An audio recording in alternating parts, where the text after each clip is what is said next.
Michael Feegrade. I am so excited to speak with him because he has a very, very storied past. First of all, he's part of the Feegrade clan. I know Uncle Ashley Feegrade, one of my early guitar lessons from him, Mark and Mario, we played in the streets, grew up together. The Feegrades are super talented, and so I'm so glad. But also Michael has had he's played with some well-known musicians and he has a unique perspective in a lot of things. So I want to talk to him about not just music, but a lot of other things. He was telling me this cool thing about vibrations and which is really cool. I want to talk about that. But I am so excited to speak with Michael. Michael lives in Hawaii. For some reason, everybody forgets about Hawaii, but we are both in the US, but it just does not feel that way. Michael, welcome. Thank you so much for joining. Why don't you tell us a little bit about you, where you are right now, and then be like, I want to learn a lot about you and pick your brain. Well, I want to say thank you very much for bringing me onto this podcast. It was so important for me as an Anglo Indian.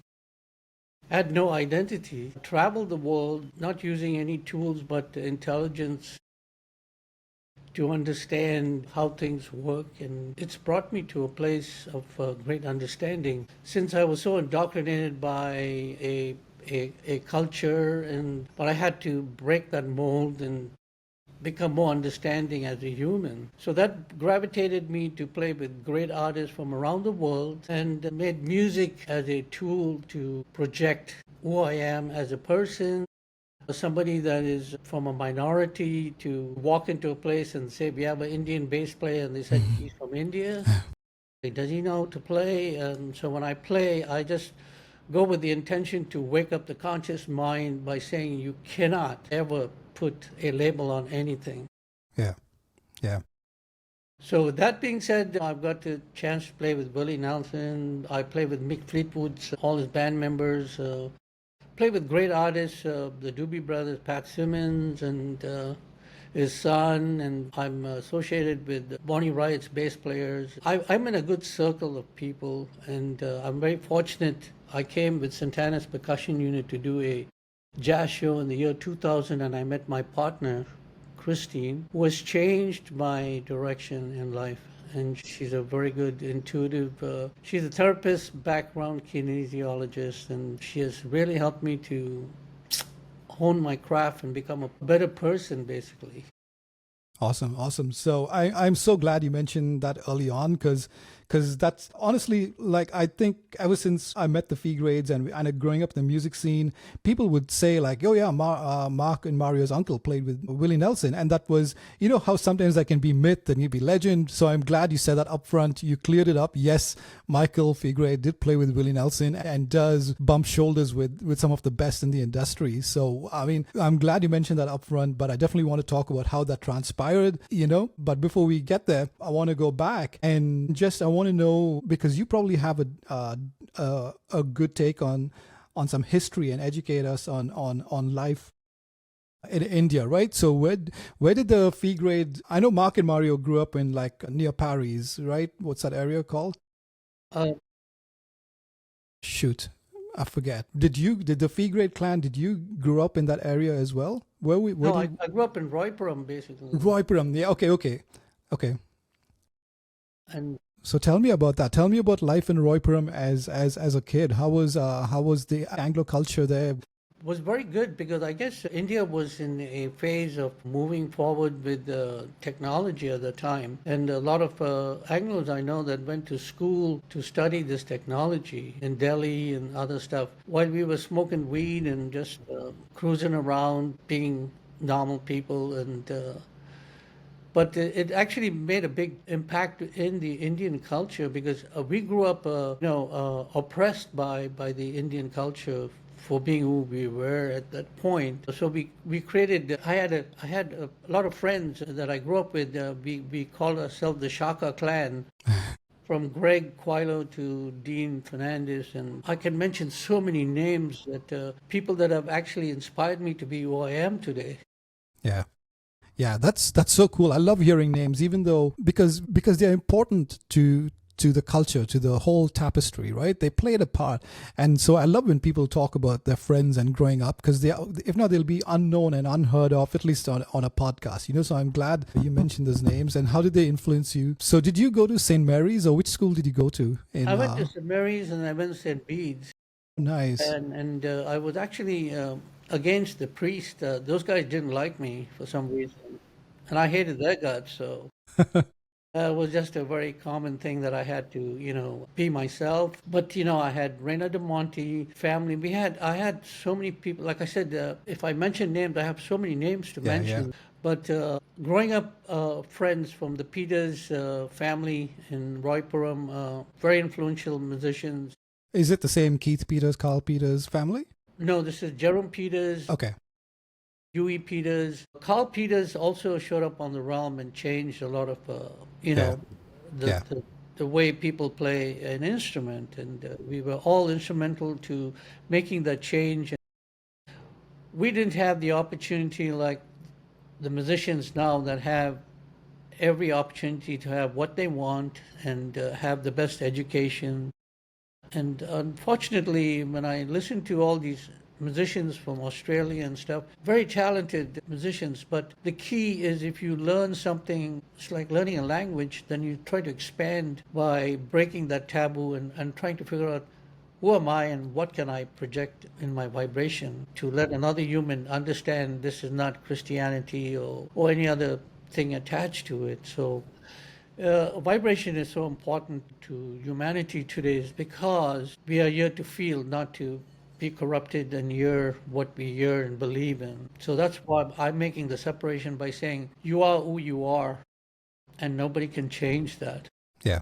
Yeah, I'm glad you mentioned vibrations because you were telling me Michael and I speak pretty frequently, like we're good friends now. I'm so glad you just call me and we just have these random conversations. I'm like really honored. I mean, you are the names that we all grew up like thinking like, oh man, these people are on another level, and now that we just have these random texts and conversations, I feel honored, and it tickles me sometimes.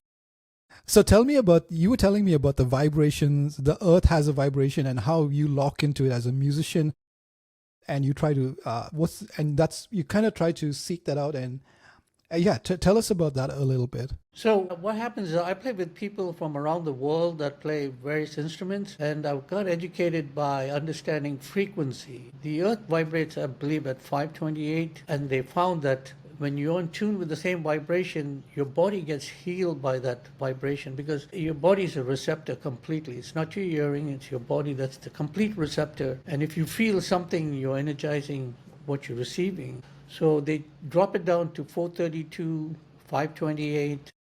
And so I have to use the same tuning that the person that I'm playing with. Wow.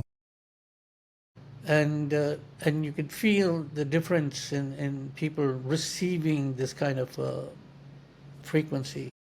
But we are controlling each other by 440. How? What do you? 440 is a standard tuning. Yeah. So if I go into Japan, I go anywhere else to play, everyone's at 440 tuning. But there are other people that are specifying, saying that we are true healers, and the only way we could understand vibration is to go back to the frequencies that they changed. But do you play standard tuning, or do you? I play all different tunings now. Yeah, yeah. Okay. Yeah, yeah. Okay. Depends on who I'm playing with. Yeah. Who's dropped down the tuning to 432 or 528. Do you? They're all healing vibrations Yeah. to the human. How I know it's a difficult thing to explain, right? Especially to non-musicians, like the feeling of playing music cannot be described. Especially if you're into it and you're really enjoying it. It is. You can get goosebumps from playing because of you sitting in the pocket and enjoying the music, right? But that's just a standard musician, right? How do you think by tapping into the vibrations, you kind of like unlocked a new layer of connection? Did that change the way you played, and like you get more fulfillment out of it, and that you're communicating better? Has it changed? Have you noticed a change in the way you play even, and do you enjoy it more? Yeah. To answer that question, I think first you got to understand who you are. Do you have feelings? Are you working on something that is blocking you in a very different way that's making you not move forward? When you clear everything within yourself, then what you vibrate will be very pure because it's coming from the essence of who you are. Because if you play a song and somebody else has played the same song, we might gravitate towards you because of the way you expressed it. not by the intellect of understanding how True. your projection was. So that's what we do. Is everyone says, "Oh, you're professional." Professional is, you have to go with feelings in order to produce a vibration. It doesn't come Absolutely. out of theory. It comes out of feelings. Yeah. And Yeah. most of the people that I meet actually come up to me and say, "We feel you." That's what the low frequency does, because you cannot hear below a certain frequency. Animals pick that up, and other things do come into that category of understanding that frequency. So animals gravitate towards people like me that vibrate on a level of understanding. That's amazing. Yeah, definitely. I think like if you as a musician are into what you're playing and you really are giving it your best, the people pick up on it. Two people can play the same chord or the same song, but people can pick up on who's enjoying it better, and they because you're taking them on a journey with you, right? And if you invite them, they're going to have a better ride, and that's the best experience. It doesn't have to be perfect music, even, it can be just feel and into it and enjoying what you do, that can give the listener, right? Music is a universal language.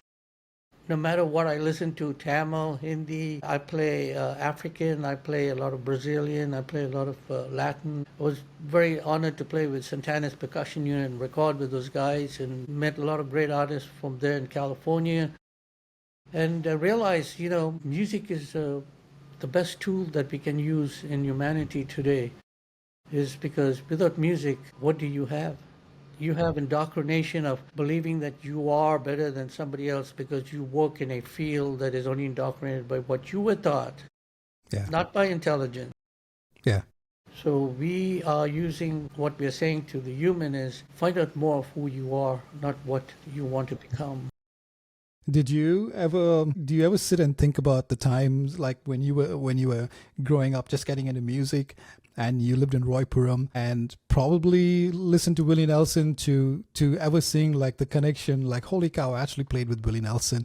Not many Anglos. I don't think any other Anglo has done that. I mean, I'm sure there are other artists that people have collabed with, but Willie Nelson is a top tier. He's an A-lister, Nashville artist, right? Which it's a pretty big accomplishment.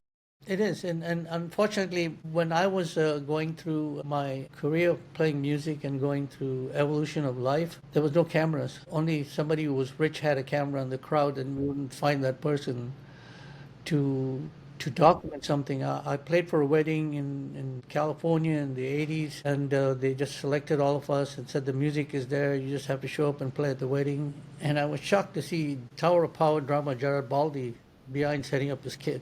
So for me to play with people who have been all their life that I listen to, and then sharing the same stage, was a great honor for me to learn more and start sharing it with a community of understanding, because I know a lot of people teach music, but I teach the art of listening. I don't teach you to play.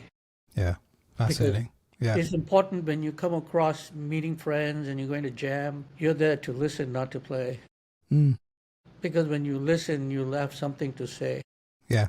Yeah, I agree. Interesting concept. I think it's difficult for young musicians or even intermediate musicians to get to that level. But I think as you keep learning and growing, if you pursue the craft, I think you can get to that state where you can, I think getting to that state, the sooner you can get to that state, I think music will be more enjoyable as a person who plays it. Absolutely. But I think we take the long route. Sometimes we take the scenic route to get there, We do, but yeah. they said, if I give you a block, you're going to chip it into something that you realize what it's supposed to look like. Mm. And that's what we do in life. Like I tell people, you can't keep talking to your wife while she's talking. You'll never get anything in. You got to listen to the full line before you punch it in. It's just a way of saying, we talk too much and we don't listen. Yeah. This is the society we are in today. Everyone's Yeah. so indoctrinated by believing I have it and you don't, and you're in the wrong place, and we know nothing. Yeah. We know there is a God Yeah. above it all. Yeah. But I'm very honored to have met a great partner. I've been with her for 25 years. She's a healer. She's somebody that actually whiplashed me psychologically to become a better individual and share modalities and knowledge of understanding. Fascinating. So was the Feegrade, were your parents musically inclined? Was the music, did your dad play, mom play Yeah, at my home? dad played a banjo, Nice. Okay. and we were wanting to play guitar, but his banjo was too loud. He'd drown everybody out. Yeah. Yeah. Yeah. And we were growing up, we had no luthiers that built guitars. We waited for people to bring us strings and albums, and we were so worried not to scratch anyone's vinyl records and try to learn the same part and understand how things work. And now things have changed, and there's so many music schools, but I see them all, but in music there's only 7 harmonies and 12 notes. So what are we teaching you? Yeah. Yeah. So That's I'm true. teaching you a landscape to understand where you are at all times. Yeah. Yeah. Are you, it's, who's the oldest brother? What's the hierarchy of, and My it's only oldest three brother's name is brothers, right? Rodney. Okay. Oh, He's yeah. in Australia. Okay. He doesn't play music. He's changed his life directions. Ashley is another brother that plays in England. I'm not quite sure. He plays with some Anglo Indian bands down there. And then my youngest brother Winston is in Dubai, Yep. and he plays with various bands, and he runs a business down there. Nice. And I have three sisters, two in Australia and one in India, and I have no connection with any one of them. Wow, I just thought it was the three brothers. I did not realize it was that big of a family. I just thought the three brothers, but that's Yeah, I good to guess know. television was not invented at that time. So it sounds like all the brothers picked up guitar at the same time, tried to figure out music, try to learn. Was it? Yeah, I guess it's something in you, in your DNA, something that it says something you're passionate about, that you try to achieve that passion. I had no idea that passion would bring me to a place where I am today, without without being indoctrinated by being a computer analyst or being an engineer or being somebody that is only one way that you're going to see life. But I guess I wanted to be the multiverse for who I am as an extension, and also coming from the Anglo Indian, and I'm so fortunate there's no Anglo Indians that live with me. I have lost touch with Anglo Indians. Yeah, yeah, But I see them online, and I see that they still keep the tradition going, and yeah, which we do. We try to keep a legacy behind, saying, my grandfather did this, my uncle did this. I said I grew up with a bunch of drunks, so I cannot explain anything because there was no influence. yeah. Yeah, I think the early Anglo-Indian community definitely, I don't know, at least in my circle, I think there was a lot of unsavory habits, I guess, to put it mildly, which is probably, I would not say encouraged, but it wasn't frowned upon, you know? I think, the generation that came before me were also suppressed by the Indian communities. We had no idea that being a different race and a minority in a major situation, it was very underlining, but it was very prominent at the same time. So it was very noticeable. And so I can't blame those folks for drinking moonshine and slugging it out and doing their stuff. So that's where I grew up. Yeah. Sounds like fun times. Sounds like some great some great songs could have been written about it. Sure, absolutely. Some good songwriters we were not documented in Royapuram. Well, it was great. It was great growing up and having good friends who had aspirations and wanted to be something and do something. And most of them left. I had opportunities to be in Australia, but I think destiny had a different plan for me, which I'm very happy where I'm at with my partner, Christine. And on the 29th, I would be sharing 25 years with her. Wow. Yeah. 2 more days. 2 Nice. more days, yeah. Nice. Awesome. So you've been playing guitar. You obviously picked up guitar first. So you've been playing it as long as you can remember, right? Yes, I do. At Early. the early age, Yeah. I could say I had the ability to just pick an instrument and stay connected to it. And I didn't know what I was doing, but it gave me some kind of solace. It gave me some comfort in using this instrument. And I guess the older I was getting, the more I was trying to feel myself. Like I said earlier, you have to feel who you Yeah. are Yeah. in order for you to project something. Yeah. Did you? So did you play in your school? What was the progression? What was the first band? Were you part of the early wedding scene band in Madras? Oh yeah, I played with the Shades, the Shadows, the Avengers. It's a Nice. generation you guys never grew up with, I guess. So we were competing with each other. I guess we had this kind of competition, maybe. Yeah. You know, Yeah. band is from Vepri, this Yeah. band is from Perambo, this band is from Royapuram, and this band is from somewhere else. And it was a underlining competition, and we tried to outshine each other at a dance hall. Yes. Yeah, that's what we did.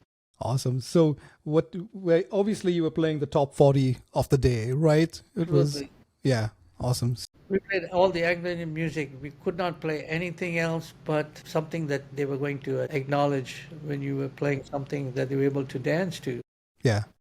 How old were you when you were playing your first like actual wedding or dance, whatever it was? Do you remember? Oh, yeah, 14, 15. Wow. And were you playing guitar at this time? I was playing, yeah, guitar, and all of a sudden someone said, there was no bass player, and they said, why don't you play bass? I said, yeah, I'll play bass. And that was the end of it. They fired the bass player and said, you're the bass player. I'm like, great, I'll play bass. I've been playing bass ever since. Yeah, what was the difference when you played bass and guitar? Like what made you think like this is I kind of was heading into the whole stringed instrument and I was happy, but now I found an even tighter niche which is like a perfect match, which is bass, right? What made you fall in love with bass? Bass, actually, what bass is doing to music is I'm the only one that's going to make your chord shine. So I add that advantage of doing that. If you're playing rhythm guitar, you cannot play anything but the rhythm because they have to follow your progression line. But bass players have the opportunity to color those chords and to where those chords are. And that's why bass is very important in a band. It makes up the rhythm section with the drummer. So you tighten the complete rhythm structure. So it's like riding a wave. Yeah. Yeah. And how were you guys getting instruments back then? Did you have to rent? Was there like music rental shops? Was the Johnny DeMello's around? Oh yeah, Johnny DeMello, we all blacklisted with that dude. Where you've been rent Johnny DeMello's been in business since then? Wow, Oh yeah, really? actually, yeah. That's amazing. And he used to hide his sister from all of us. Oh, but I can tell you a story. I mean, we used to go rent from him, Yeah. and we built his business basically because we were renting from him. We were trying to get strings and other things, and we were making use of everything that we had. If somebody had a Fender, we are like, wow, man, that's pretty awesome. But now I see everyone in India has a Fender, Gibson, Yeah. Yeah. but they're still playing the same kind of rhythm music that they're. I'm trying to take that talent and say, hey, look, you have more to do than trying to sound like everybody else. Yeah. Jingbuk or whatever they call it. Yeah, yeah. So we all have an identity signature in us if we use an Yeah. instrument. Yeah. I was talking to Orlando and I was talking to him about original music scene with Anglos in Madras specifically, and how and what's stopping them from great musicians, right? Like I think of Perambo and I think you could call Royapuram or these pockets of Madras little Nashvilles, right? Where you have like people with skill, like world class skill, just walking around, but without the right guidance or the resources to maybe put something out that's original and document that music. And that's like, there could have been so many songs written about the railways, like for country, for instance, right? In the Anglo community. And we miss those resources a little bit to put out original music, no matter what the style is. Yes, the problem is exposure is one thing that those Anglo Indians are not exposed to. They're only exposed to one thing. But if you're exposed to world music like I am, you'll start identifying these scales that you're playing that are modified in all this music, but they're the same scale that is fractionally broken down into 8, 16, 24, 32. And that's why I encourage people that play is to switch over and listen to something else and see what you could accommodate. Yeah. And you learn and grow, and the more you listen to music, you start dissecting a frog like I am. Because once I hear somebody play, I already know where they are, what they played, and how they're going to move. And that's your training, because you're learning how it moves around. There's only 7 harmonies, by the way. Yeah. Yep. And it's only moved 1 octave, but the language changes and confuses a lot of people. Yep. And that's Yep. where I come in to teach and say, if you can count to 7 rooms in your house and I tell you where to go and find it, you should know where to find it right off the bat. Yeah. Yeah. It's amazing how much can be done with just those 7 notes, right? Absolutely. Yeah, right. It's like people would assume by now every melody has been done. That could be done, has been done, but it's not. It's not. Yeah, it's crazy. Yeah, but because we used the scale to trick the mind. Either we want you to feel sad, we'll start a song on a minor key, and right off you're going to feel very sad. That's how we transfer energy and vibrations. And like I said, we have such great talent, but we need to also take the talent and change it. yeah, Use yeah. it. And I definitely think becoming a student of something you love, and just study it and explore it. I guess it's okay for some folks. Some folks are happy where they are. Like, I don't want to be a pro. I just want to make music at home, and that's good enough. But I think people who are a little bit more serious, people with larger visions, right, I think need to become students, need to be experts, need to study, need to explore, play, force yourself to play a type of music you don't normally play and learn something from it. The hobbyists are fine. Pick up your acoustic, play by the bonfire, sing alongs, and that's fine. But if you want to take it seriously, take it seriously. Yeah, like I said, this tool that people use, like say, I just want to use for recreation use. For us, it's telling you like stay off the pharmaceutical drugs and take an instrument, because music is a healing process, and pharmaceutical drugs are not there to cure you. You're just one of the customers. Yeah. Repeat customers. Yeah, you're a repeat customer.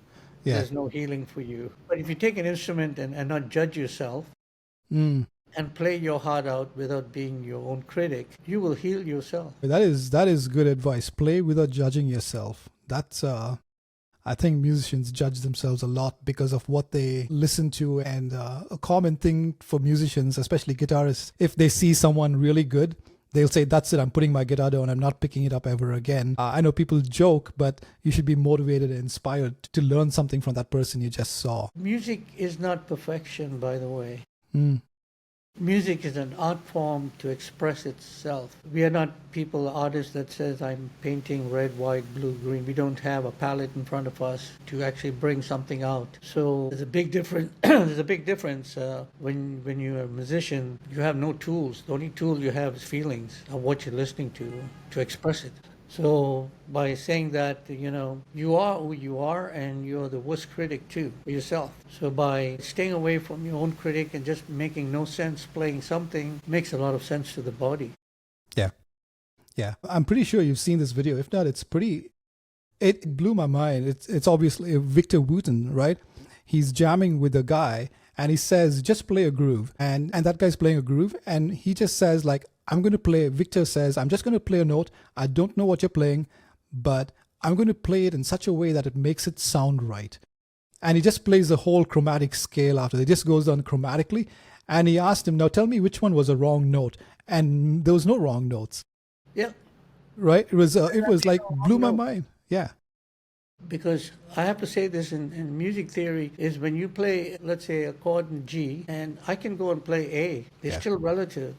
Yeah. But the ear is telling you like it's stretching that sound and distorting that. That's what needs to be created at that time. And so Victor's saying that you can play any note that doesn't sound right, but the next note next to what you played was wrong is going to be the right note. Yep. Forward or backward, it is going to be fitting where it's supposed to. And that's what vocabulary is all about in music. Playing chromatic and playing things you don't even talk about. You just play what you feel. Yeah, that was pretty amazing. Like how obviously Victor could pull it off on the fly, and people like you, right, who could just play that chromatic and just build that tension and say, oh, that's so horrible. But when you resolve it, that makes that horrible note Correct. sound good. It's a result. That's right. Absolutely. But we, like I said, we strive to sound perfect. We practice to be, this perfect musician. But again, music is not about perfection. It's an artist that is painting something that you're feeling, not even seeing. I love it. So I love it. I've taken my craft to, I'm a drone pilot and I am a professional photographer. I document things. I'm gone down to learning from the ants. Mm. I don't think they have Republicans or Democrats there. They all agree, and I know how the hell they move shit around. And yet we have the biggest brain, and we still have so confused about who says what. That's funny. That's true. Yeah. So I'm doing macro photography now. I'm trying Nice. to see, spiders and see how what nature has created that we don't see really. Yeah. Yeah. That's what I'm trying to bring into focus. That's fascinating. Which island are you on? Do you I'm live on in? the island of Maui. Nice, nice. See, Are you? How close are you to the? I hear a whooshing noise. Is that the beach? Is that? Are you close enough to hear it? I'm just one thing away from the ocean. I live in paradise because they said when you die you go to paradise. I said, oh hell no, I'm already there. Because I guess when you're dead, you have no idea where you're going. Yeah, yeah. That's funny. So, Yeah. so what? When did you get into jazz? Because what did jazz kind of like was a early style that kind of changed your trajectory? Yes, when I came I was playing jazz in Saudi Arabia with a very famous keyboard player from the Philippines that saw me and said, you could change your vocabulary and your direction since you have all the tools. So which I took that seriously, and when I came into New York and I started playing with another great Filipino jazz keyboard player who died, and Rod Stewart was my neighbor when I was playing at the Village in New York. And from there I started playing with a lot of jazz artists who heard me play, and they said, would you like to come and sit in? And so I grew into playing jazz, but then I wanted to find something else to do, and so I started playing Latin. I ended up with Santana's percussion unit, recording with them. Was that? Yeah, they brought me to Hawaii, and that's where I met my partner Christine, and the rest is history. I've been here for 25 years. That's amazing. Yeah. So playing jazz in New York is probably a dream as a jazz musician. Is it New York like a hub? Like they have a whole underground scene for the jazz clubs? Oh yeah, I mean, Yeah. you have people that are real deep listeners who listen to some real serious jazz, and if you don't fit the bill, they will tell you right off the bat, Yeah. you need to stop playing. Yeah, these guys are pros. They play every night. They play every night, they live it, that's all they do. Meantime, I was searching for a job to support myself because I've been in a different place, and trying to understand how life works in a different environment, nationalities from different places. I had a lot to learn actually through my lifetime, but I'm willing to give it back and make other people understand. There's so much to your life than you actually believe. Yeah. So also, I was listening to a podcast, and I think Mohini Day. So since we were name dropping, right? I think were you friends with her father? Did you have any influence on I'm very Mohini good Day? friends with the dad. I met her, and we exchanged a lot of things together. And we knew she was going to be a force to be reckoned with because her dad was very strict with her at that time. She actually had to be locked up in a room till she finished the scale exercises that he gave her. That's what she now is saying, that she was influenced by all the people that were around him too. So I'm glad that she is the standing, showing India, representing India basically. Yeah. As a female bass player, we needed more female musicians basically in Yeah. our field. Yeah. And she's a beast. I feel like when I watch her, it's someone who's take like the best college, whether it's Harvard or not, like the most educated person who studied English literature and can recite Shakespeare or plays from the history, just narrate, just be a confident talker. That's who she's on the bass, right? She can speak the language, whatever she wants to talk. She can enunciate on the bass without any effort at all. It comes naturally to her. Yeah, because again, we were trying to teach her was the scales, the seven major scales that's so important to you. It sounds mundane when you keep playing it all the time, but we ask you to play it in all 12 keys, so you get used to the sound. This major scale, how it's broken down into seven, and what she did was she's able to feel those seven, so she can go anywhere and find it. Half the time she's playing all the wrong notes. Yeah. But it's so intricate and it's so confusing Yeah. to the layman. Is like, wow, that's unbelievable. So like Victor said, you can hit all the wrong notes, but the right notes are always close by. Yeah. Yeah. That makes up the sentence. Yeah. Yeah. That's amazing. So when did you move? Did you move from India to New York directly, or were you I went to Saudi Arabia and Saudi Arabia? Okay. And my story is, I was playing a lot of Arabic music there too. I was learning Arabic, and I played with a great band, Arabic band down there. And I was playing jazz with these great artists down there from Britain and other places. But the Indians said, they're going to start a .com company, and where was that? In San Jose, California. So they said, you want to join us because you can do the hardware, get the towers and put all these boards in, and like, great. I'll do that. So I left Saudi Arabia, got a visa, and came and realized I couldn't find a date. I couldn't find, I was hanging around with all these Indian guys, and the women wouldn't come close to us. I said, I'm going to ditch these guys, which I did, to move on and understand, like, wow, man, these people really discriminate us, But no, I left and I came to New York. I didn't like the job, and, half the guys that I knew that stood the test of time retired with 41 million and 35 million, but they're very miserable today. Yeah, you got the beach right there, and you got your two bases behind you. I have nothing really to talk about, but I have something that I've earned is the breath of life. Yeah. Yeah. So when you went to New York, like you said, like, I'm going to pursue music. I'm just going to figure out music. That's my calling. And how was it? Did you feel, I mean, skill wise, you were on par, right? There was nothing, but still, did you feel apprehensive playing in a new scene and new people and maybe a new language? Nope. Because music was a common denominator, right? You just fit in. I was very confident of where I was at. So you didn't speak a different foreign language to me, even though you came from a different country. Well, like I said, music is universal language if you do understand it. Yeah. And so wherever you are, you have to understand it's there. Yeah. How did you get to that? Clearly we can like blindfold you and put you in a room with a different band every day, a different genre, and you'll fit right in, right? But absolutely. How did you, I know it takes a lot of years and the answer is just learn and practice, but what was your dedication or your process? Were you intentional, like, I want to learn this song and deconstruct it? Or what was your process in getting to where you are and being so skilled? The process was to understand first how music works. By knowing the 7 harmonies and 12 notes, it should not be complicated. So your focus is to practice those 7 scales, the 7 major scales in different keys, 12 keys, to hear the difference. Because listening is the most important tool, so you know where you're at and what you could put down when you're supposed to. By not learning songs, you'll never get there. Yeah, you might learn a song because you're paid to play the song, but to give you the insights is to just practice scales. But don't play the scale like, in a normal rhythm. Play it in different rhythms. Break the notes up. Find 3 notes in that scale, and then play the next 3 notes. Play it down, play it up. Move it into another sector without talking about what did I do, and play the same thing. And keep understanding how you could do this, because the brain doesn't work with theory anymore. It only works with feeling of what you're going to hear, and that's the most important tool.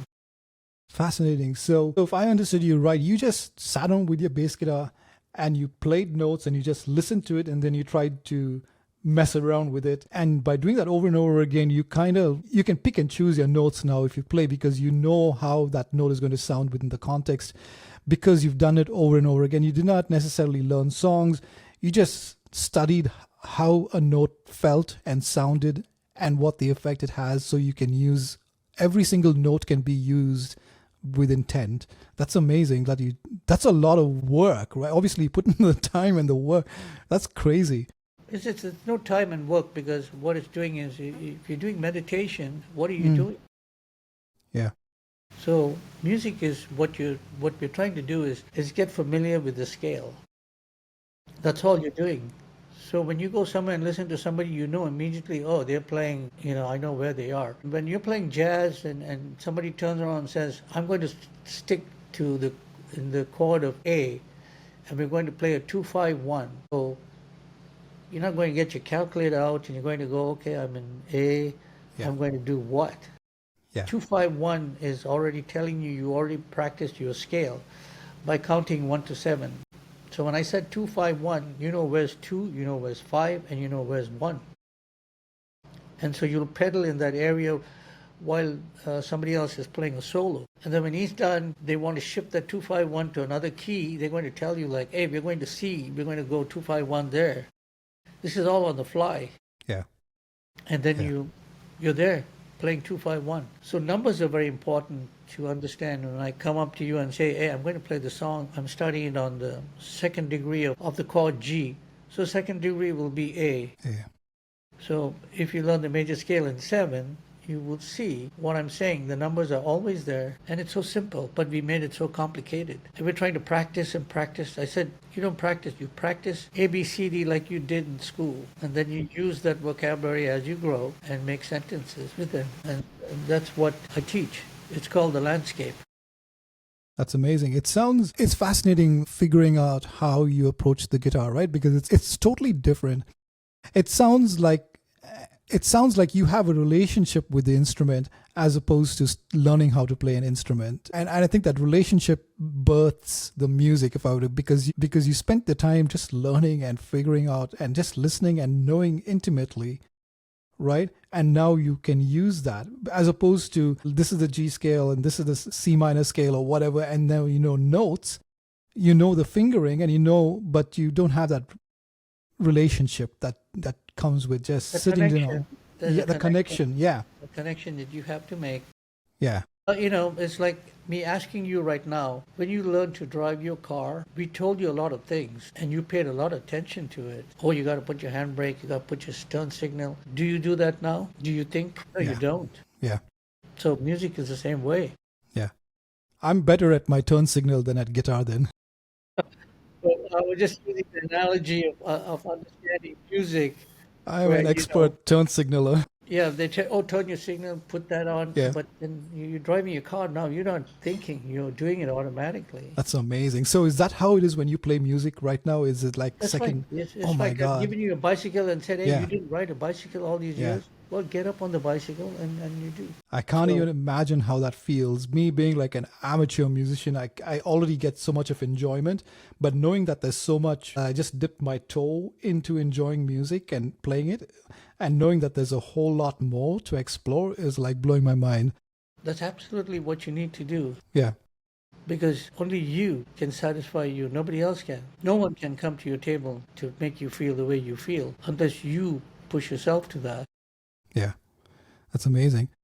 Do you feel? I know you said I'm going to jump around. I know you said you haven't had touch with Anglos, and I kind of live an isolated Anglo person as well. Do you miss that culture? Do you still feel Anglo? Does that resonate? Does that mean anything anymore, or do you still have any connection with it, or do you That crave it? chapter's closed. Yeah, yeah, Because, I think the music connects the Anglo-Indians, and I'm not in that category of understanding, not putting anyone down, but you've got to share something in common to celebrate, I'm the odd duck in a dance setting, trying to play my riffs and trying to impress the music frequency. It would not happen yeah. unless I stick to the rhythm and play.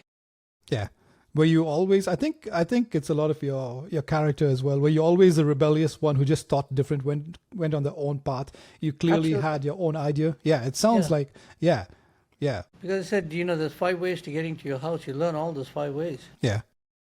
So in case one blocks, you know where to go and how to. But, music is the greatest tool, and to have people like you in the next generation that has taken this to another level of understanding and bringing people together without judgment. Yeah, that's amazing. Do you still have time? Do you have like 15 minutes to Oh, chat? yeah, I do, yeah. Okay. I'm just enjoying because my nephew Mario was telling me about you, Yeah, and Marky's in New New York. Jersey. The drum. I mean, I have two drummers in the family. I have Mark and Sunil, Mm, who's in Australia playing with a band also down there. nice, Mark. I tell you what, Mark and Mario, we played together in bands. We did the same wedding scene, but we also played in a heavy metal band. But Mario just is a different dude. Like he, I think, dives deeper. At least I'm sure Mark dives deep into his drums, but I do not connect because he's a drummer and I'm a guitarist. But Mario is my go-to person. If I ever want to buy gear, if I want to do something, I Oh run yeah, it past. Mario's the guy. Yeah, I absolutely. go to Mario. He's the guy. He's the R&D department. He is the guy. He's the R&D man. Yes. Yes, I'll take his word as a final recommendation. When I spoke to him, I said like my wife hates him. Not hates him, probably does not like him because Mario is the reason I spent too much of money on some gear. I joke with him, but yeah, he's a guy who dives into. He's got some of those genes, some of those Feegrade genes. Who he looks past where most people stop. He goes deeper. Absolutely. You know, Like I said, he's the R&D department for me. If I have a question, no way. That's I hilarious. can talk to Mario. I Yeah. know he's pretty busy and he's got his family and he's lost his mother and I ought to get in touch with him. I try to sometimes, but I can never get him. But yeah, Mario's a very good person to have in the mix. Yeah, absolutely, absolutely. So, what was your favorite gig in India, at least? And do you remember how much you got paid back then for like a wedding or a dance? Hey man, that was a lot of money. I don't know. That's a lot of money. We used to go carol singing. We got just peanuts. They took all the money soon the sun came up and they distributed the money and said, you should be all night here singing for all these Anglo Indians, and we got what? Nothing. And we play for a gig and we're like, wow, I got all this money. Yeah, yeah. The wedding gigs were like they were good. I think the wedding scene and the hotel scene is a good way to learn your chops and figure things out. It gives you a chance to practice your craft. Yeah, playing live is a missing. I'm so sad that a lot of people don't get to play in a band. They don't get to enjoy that. They play at home. There are great musicians who can plug into a computer and record, but they will never experience playing with a band, playing live, and getting that feedback. From an audience. It's like such a good feeling. Yeah, because when you bring four people that understand how music works and play a tune without rehearsal, it defines harmony, how it came out, because we all spoke a different language in the mix, but it sounded as one. Yeah. And Yeah. that's what we don't do, because we're always saying, did you learn this song? Did you learn that song? But what about saying, like Victor says, you just play one note and just keep playing, see how far you can go. Yeah, Michael. Before I want to know how you want to know more about the Willie Nelson gig, how that came to be, and what song did you play? I ask all Anglos this, especially if they grew up in India. So I have four same questions. Were you a kite flyer? Were you into kites? Oh yeah, yeah. Oh yeah. Were you pretty good? No, my cousin was really good. Oh really? I was a roughneck. He had some kind of whatever he had rolled up in his hand, like a roller with all the thread was in that roller. That Yeah. Fly in his hand. Yeah, the firki. Oh, what do you call that? Firki. Shoot. Okay, that was it. And then we used to run on the street because somebody's kite went off, and the way it went, we all would run behind the kite, but it would just go and land in someone else's house. Yeah, that was great with my cousin. He went to Australia, and he died in Australia. But yeah, we were kites and we were playing marbles. Marbles. That was my next question. Were you a marbles person? Oh yeah. We had long fingers. Like you said, oh, you're buried behind the stone. I'm going to knock you out still. To lob the marble over the stone. Yeah. I totally forgot that. Oh yeah. They said, oh man, you got a long finger. I'm like, yeah, I'm going to knock the stuff out here. Okay, two more. Tops, yes. Were you a top person as well? Oh yeah, we were rebels in the top. We spiked the spike so big Spike. that we didn't show to anyone. So when we hammered you, your top broke in two. Hilarious, hilarious. I love the good old days. Oh Unfortunately, yeah. I don't think the kids are playing top, so I don't and marbles these Oh, days. everything has changed. Yeah, Technology has isolated the games that we all played, and yeah, everyone's indoor working with Xbox and all yeah, the yeah, non-reality yeah, uh, toys that they have. yeah, Yeah, yeah, I grew up. I had a very good time, and like I said, I had such great friends. I have so many names to mention, yeah, but they were very good. That inspired me also to be who I am today. yeah. Awesome. Two more light-hearted questions. Was your family, were the Feegrades have pigeons on the terrace by any chance?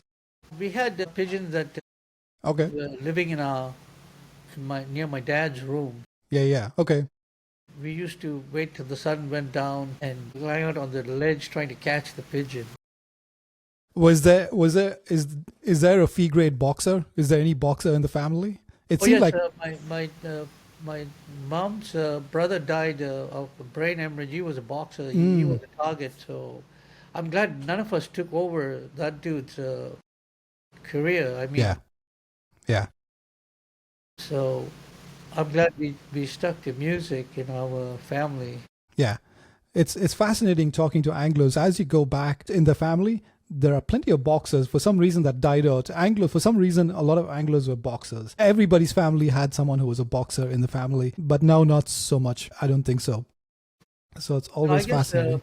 I guess the moonshine did a great job on all these people. What do you call it, Arak? Arak, grog. Oh, grog or some stuff. Well, we used to go to the store and drink it too. Yeah, yeah. And like that thing was like really 100% proof to Yeah. kill you. That There's pure ginger, what was that ginger that they were selling? OT. Is What do it you the call that? ginger wine, the OT for Christmas No, time? Like, no, they were selling a ginger. It was alcohol beverage, mm, which was more used in a hospital, I guess. And we were drinking that stuff. My uncle was drinking that. that's crazy. Yeah, it's crazy that I guess today India has changed completely with the internet. So we have all the influence from around the Western world that's influenced the Yeah, Indians. I yeah, was very fortunate to grow up in a culture where they tried to keep that culture alive. So we used to go to the temples and smoke weed with the guy that was going to pray in the morning. Yeah, we used to sit there and smoke with that guy in the morning and look at all the virgins sweep the temple, then we go home. That's what we did, man. Oh, was this like 70s, late 70s? Oh yeah, yeah, it's Oh, the yeah, 70s, mid yeah. 70s. That's Yes, hilarious. That's awesome. if there was a fight, we all got on our bicycles to go and reinforce wherever the shit was. I love it. Royapuram seems to be a fun place to have grown up as an Anglo. A lot of Anglos in that sounds like a fun place. We had Anglos that were good friends like Denzel Ray and Bolly Ray and all those guys. Actually, Bolly Ray was the guy who was our bouncer. He would knock shit out of people. We loved that dude. He's in Australia.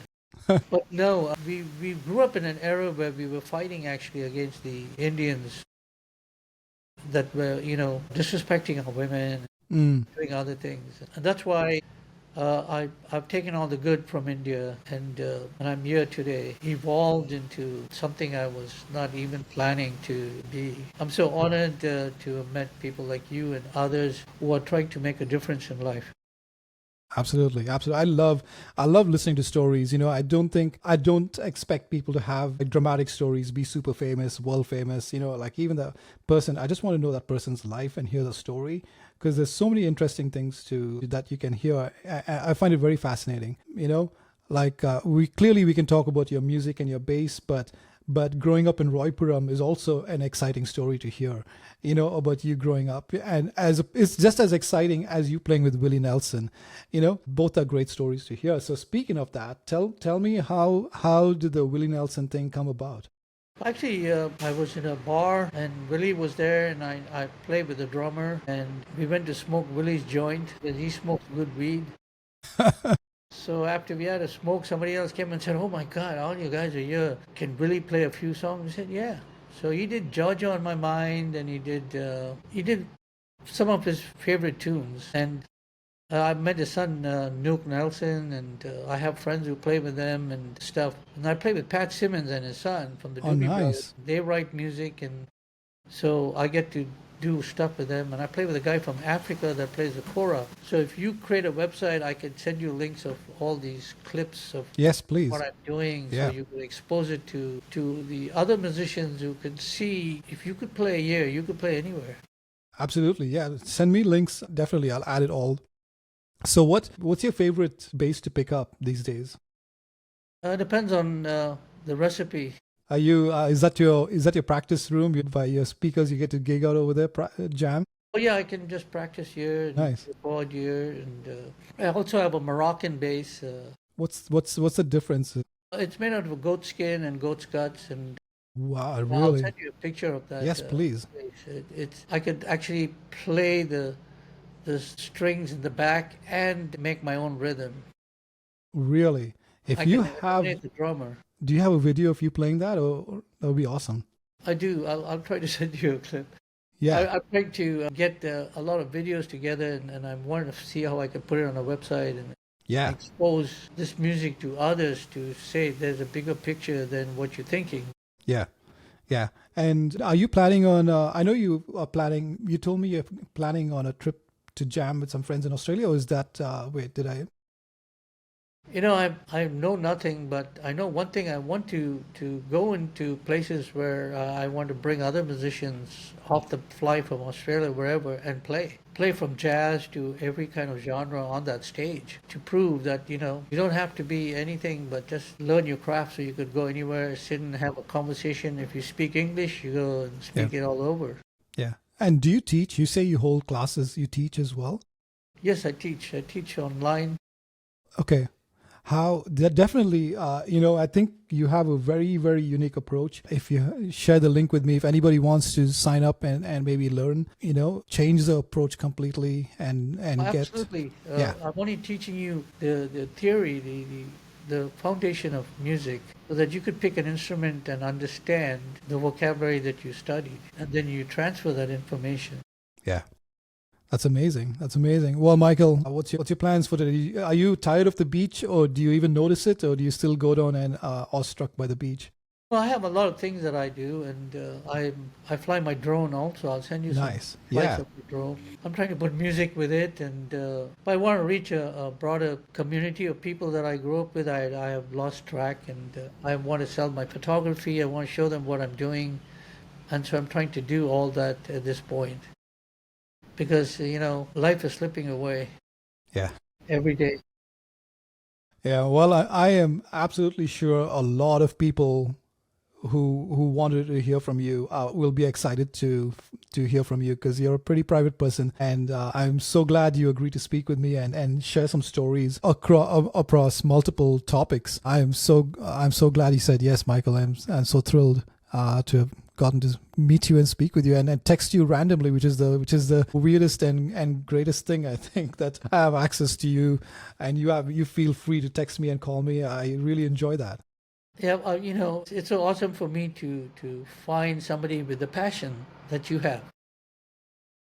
Awesome. Yeah. Thank you. It's self-recognition of oneself. So it's a reflection of what I'm doing is what you're doing too. So it doesn't make anyone very important.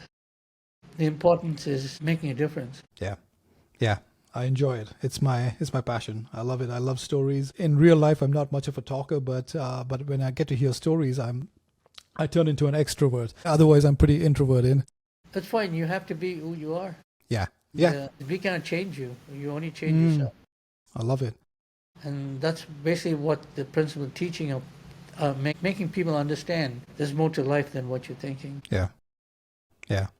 Awesome. So, it's such a pleasure for me to be on this podcast and be an inspiration to people that are looking for answers that are within you. It's not outside of you. Yep.